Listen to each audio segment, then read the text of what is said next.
લદસ અમે જો આવ્યા છે મારી વાડીએ આજે. તો આ છે મારી વાડી, આ છે ડેલી ને આ છે અમારો કપાસ. જો આ છે બધો અમારો કપાસ છે. આ બધો જો કપાસ તો મોકે તો સારો છે, અંદર થોડો કલર જો કેટલું ઝીંડું આવ્યું છે.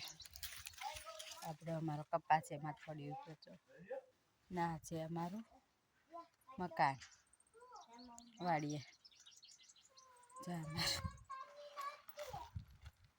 જો આ રસોડું છે, ઉપર રૂમ છે, ધાબુ, આ બધું નીચે 2 રૂમ છે, રસોડું. આ જો બધા ઝાડ છે બધા. આમને આ પાણીનો ટાંકો છે.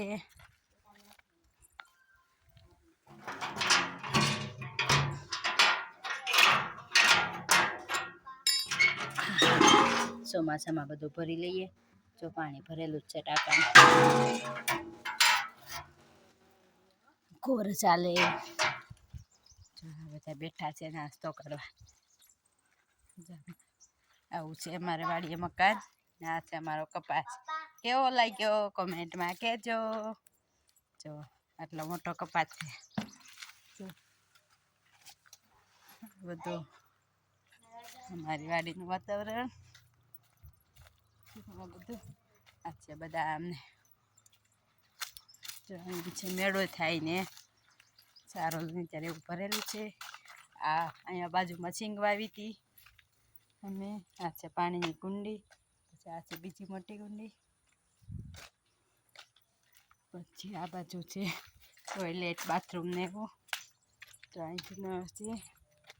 પછી જો આ બાજુ છે 2 બાથરૂમ છે,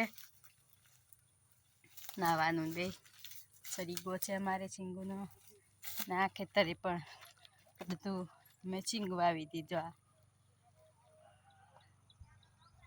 જો આવું છે અમારું ખેતર. કોની કોની વાડીએ જો આવું બધું છે અમારી વાડીએ. વિડીયો સારો લાગે તો લાઈક કરજો, કોમેન્ટ કરજો, સબસ્ક્રાઈબ કરવાનું ભૂલતા નહીં. જો આ બધું વધારાની વસ્તુઓ પડી છે અહીંયા. આ રૂમનો તાળા ખોલ્યા નથી, અમે આવ્યા છે આટો મારવા. જો આ એ રૂમ જ છે, બધું છીનને ભરી. આ પણ રૂમ નાસ્તો હાલે છે. જો આ છે ઊભું રસોડું. પછી અહીંથી પાછું અગાસી ઉપર જવાનું છે. જો આ છે અગાસી અમારી. જો આ અમારી અગાસી છે. આ છે અગાસી. આ બાજુ તો કપાસ પાછળનો બધું અમારી વાડીનું વાતાવરણ. આ બાજુ બધા રહે છે. આ છે અમારો કપાસ. આ રૂમને પણ નીચે છાવી છે, કોઈ રહેતું નથી અહીંયા. જો આ બધું